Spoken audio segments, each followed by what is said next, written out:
Hi, well I'm Rosie Fletcher and we're here in the basement bar in the York City Screen Picture House with Josie Long. How exciting. Now Josie, we have a slightly unorthodox method of interviewing which contravenes the beginning of your set because you said you didn't like surprise cake. But all of our questions are based on passwords written on fairy cakes. Oh my god, this is amazing! I'm afraid they've got a bit smushed, so some are a little syntax are settled in transit. Yeah, so we spin that round and they all have a little question. So if you can't read any of them, I will translate from the icing language. Okay. Gosh, this is really beautiful. So you want me to pick one? Yeah, pick a few. I guess the first one I would go for would be ladies. Okay, well, I'm going to imagine being a funny lady comedian that you get asked quite a lot what it's like to be a funny lady in the really male-dominated world. It's every day of my life. It's grinding me down. So rather than ask you that, we wanted to ask you to repopulate the comedy world with women. What women who aren't stand-ups do you wish had been stand-ups? Oh, well, Jessica Stevenson, to begin with, Jessica Hines. Yes. Who wrote Space. She's so funny. I don't think she really does stand-up, but I wish she did. Fern Britton, I bet she would be good. Or the one out of La Tigra, who's got the bit of a moustache. She'd be very good, I reckon. See, more older ladies to do stand-up.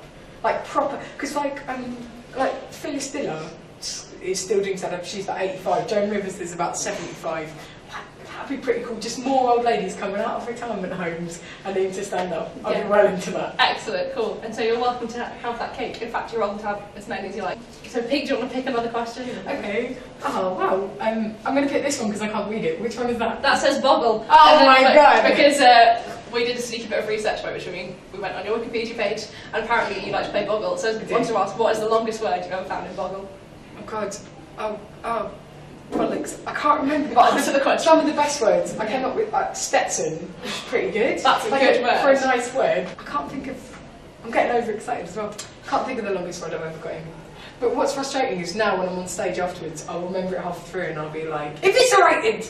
And everyone just like, that's... We'll cheer, it's fine. We'll be like, yes, well done, you take those points. Cool. But I know that my highest scores were like 80, which is quite good. That's a good score. Thank you. Thank you very much. I recently, I have a friend who's very, very bright, and he won Blockbusters in about 1992, and he's really good at quizzes and anagrams. And we had this long-running thing of like, you think you're so good at all word games, well, you could be a decathlete, I'm Usain Bolt, I'm the best at Boggle, and then he beat me. So recently I've been a bit shattered in my Boggle. Right, do you want to pick another one? What's that one there? That says basement. Because we were in a basement. So if you could use a basement for anything, this basement other than comedy, what kind of thing would you fill the basement with? I would do something really, really over-the-top earnest with a space like this. Be like, oh yeah, there's free food on a Tuesday, and there's a feminist letter-writing group on a Wednesday, and it'd be something like that. I say that now, actually, maybe I'd just have a swimming pool for myself. That's probably better. Forget everyone else. Musical. I'd have musical. If your life was a musical, what genre of musical would it be? Oh my god, there are different genres of musical. You get like rock ones and... I would be a rock musical. No. Do you know what I would like it to be? Like West Side Story with choreographed dances. Just people clicking. Oh my god, can you imagine? Josie, you've got the if.comedy award. Then I'd like, I like, the phone would go and it'd be someone that I didn't know and I'd be like, who's this? And then behind me suddenly would be 20 people going, who is it? Who is it? And I'd be like, oh, it's just someone I met the other week. Okay. That's what I'd be into. Excellent. Cool. Yeah. You can keep picking as long as what's that going? That's for Twitter. There are only 140 characters. So which fictional characters do you think should join Twitter? Oh my god. Now what I have to do is think of really, really highbrow books that I've read so I can be like, well, of course, in Ulysses, perhaps, but... There's a book called Timoni and Vieta Come Home that I really love, which is basically about a dog that is like... This is a children's book about a dog. No, it's not for children. Oh, okay. It's definitely not for children. It's like a dog that brings heartbreak wherever it goes, but it sort of doesn't. But it's a really beautiful story that's also really kind of sad, and that would be a funny thing on Twitter, because the dog's not cursed, but the dog meets a lot of people who are going through a lot of sad, heartbreaking things on his journey, and so the idea that whenever the dog sent a reply to people, they would then have a terribly tragic event happen to them. So I would like a dog that could control people's lives in a bad way. What's the 100? Oh, is that the 100 days? Yeah, because you've been on 100. You do 100 days to make things better. Yeah. But you've also been on just a minute. So I was wondering, what thing you could do in a minute to make you better, and what thing you'd be prepared to study for 100 days? Well, you could write a letter for Amnesty International. Oh no, in a minute, it'd be a shit letter.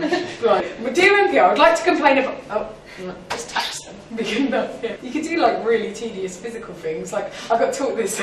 I just started going to the gym again, and the personal trainer made me realise that all the other times I've been at the gym, I've just basically been enjoying myself and not working out. Being like, this cross train is easy, and then he was like, no, you just turn up the resistance, and I was like, I hate you!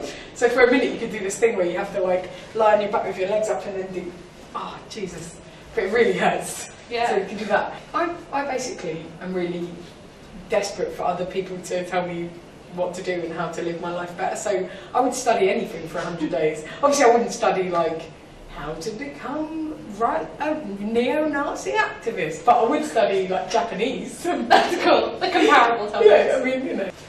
Okay, let's have Tasha. Is that Tasha? No, Tash. it says Tash. Yeah, because you do a magazine magazine called Drawing Moustaches in the magazine's monthly, published bi-monthly. What's your favourite kind of moustache? Oh my god, so many to choose from. I like a well-coiffed, like a twisted. Yeah, but an oiled one. I only really like them from a distance. Like what you find is, if people spend too much time on their moustache, they are twats, right? That's how it works. Like from a distance, you're like, look at this guy. It's like we're in Edwardian England. He's going to be an amazing, interesting man. No, they've spent an hour down the moustache. They are not interesting men. But to look at, oh, I once saw a man in the tube station. He had a really beautiful beard, and he was working behind the counter, and I was like.